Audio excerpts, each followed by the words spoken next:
नमस्कार मंडळी, सर्वांना श्री स्वामी समर्थ. तुमचं पुन्हा एकदा माझ्या चॅनलमध्ये मनापासून स्वागत आहे.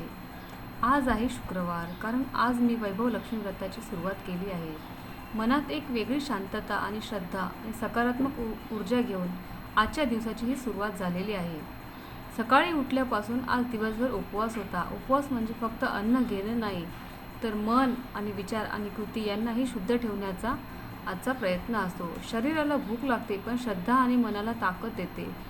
देवावरचा विश्वास दिवसभर आपल्याला ऊर्जा देत असतो. घरातली सर्व कामे आवरायला सुरुवात केली. रोजच्यासारखं झाड लोट, स्वच्छता, घर नीट नेटकं ठेवणं, देवघर सजवणं, कारण स्वच्छ घरात सकारात्मक एनर्जी नांदत असते असं मला नेहमी वाटतं. त्यानंतर माझी देवपूजा झाली. देवासमोर बसून काही क्षण शांतपणे प्रार्थना केली.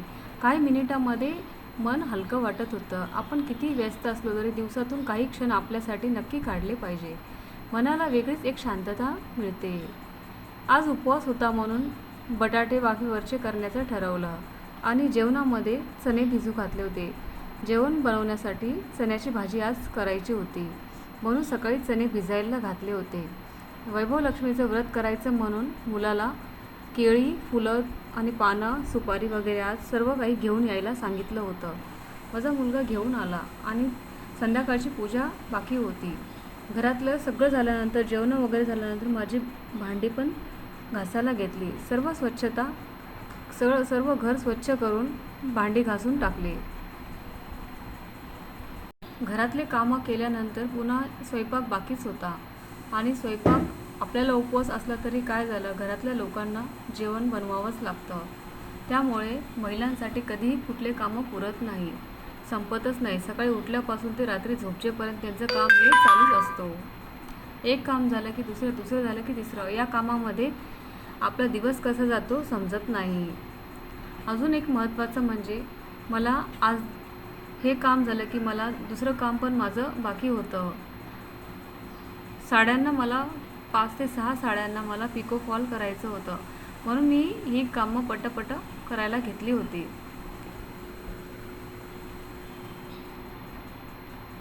हे किचनमधलं आवरलं. नंतर लगेच मी थोड्या वेळाने मशीनकडे वळली.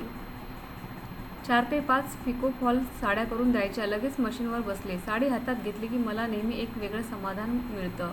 प्रत्येक साडी म्हणजे कोणाचं तरी स्वप्न असतं. कोणाच्या खास दिवसाची तयारी असते. आता वटपौर्णिमा आलेली आहे, म्हणून मला 5 ते 6 साड्या पिको फॉल करून आणि ब्लाऊज पण शिवून द्यायचे होते. अगोदर साड्यांना पिको आणि फॉल लावून घेतला. नंतर फॉल हाताने हातशिलाई करायला घेतली. पिको फॉल करताना मशीनचा आवाज सतत सुरू असतो, पण त्या आवाजामध्ये मला आपल्या मेहनतीचं संगीत हे ऐकू येत असतं. अनेकदा लोक फक्त तयार झालेली साडी पाहतात, पण तिच्या मागची मेहनत, वेळ, एकाग्रता आणि संयम फार कमी लोकांना दिसतो.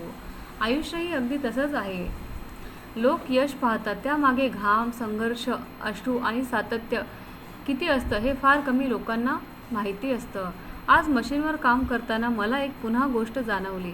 आपण किती प्रामाणिकपणे या कपड्याची आपण किंमत ठरत असतो. कष्ट करणारा माणूस कधीच गरीब नसतो, कारण त्याच्याकडं मेहनतीचं धन असतं आणि स्वतःची मेहनत म्हणजे त्याच्या आयुष्यामध्ये मोठी संपत्ती. जगात दुसरी कोणतीच संपत्ती नाही आहे. आज दिवसभर उपवास असूनही दिवसभर काम संपत नव्हतं, कारण जबाबदाऱ्या उपवास बघून कधीच थांबत नाही. पण देव प्रत्येक कष्टाचं योग्य फळ नक्की देतो, यावर माझा पूर्ण विश्वास आहे.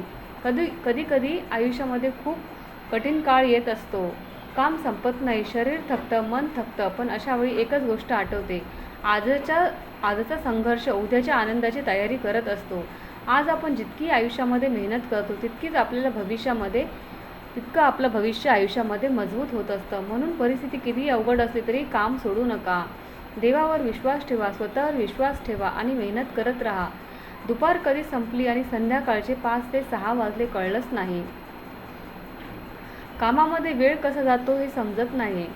हे करत असताना साड्यांचं काम माझं होत होतं. साड्यांना पिको फॉल ही या साडीचं जी होती ती ह्याची साडी होती, खण साडी टाईप ही मिरकल साडी होती. त्या साडीचा फॉल म्हणजे जे किनार असते ना ती सरळ आणि उलटी समजतच नव्हती. ते शोधण्यामध्ये माझा किती वेळ गेला. त्यामुळं मला खूप वेळ लागला या साडीला फॉल लावायला आणि हे करता करता मला कमीत कमी भरपूरच वेळ गेला. त्यामुळे अजून पण दुसऱ्या पण साड्या मला फॉल लावून द्यायच्या होत्या.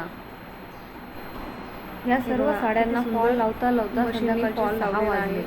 माझी पूजा करायची बाकी होती. छान असं नाजूक पद्धतीने खालून आज वैभवलक्ष्मी मातेच्या आणि आता याला हातशिलाई करायची बाकी आहे. करण्याची तयारी सुरू होती.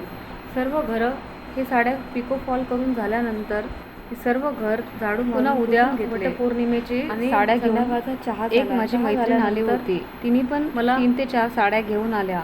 संध्याकाळी करता करता वेळ कसं निघून गेला कळालंच नाही. त्याच्यामध्ये माझी मुलगी पण हैराण करत होती. काही मध्ये तिचं काम चालूच होतं. या साडीची जी किनार होती ना ती खूप जाड होती. ते जाताना शिवता माझी सुईच तुटली. त्यामुळे त्या साडीमध्ये माझा इतका टाईमपास झाला ना, 15 ते 20 मिनिटाचं काम त्याला 1 तास लागला जवळजवळ. आणि मला दुसऱ्या पण साड्या पिको फॉल करून द्यायच्या होत्या. ते करताना माझ्या पूर्ण या साडीमुळं माझा मूड पूर्ण खराब झाला होता. तरी पण मग नंतर मी दुसरी सुई शोधून ती साडी कंप्लीट केली आणि दुसऱ्या साड्या पण माझ्या बाकी होत्या.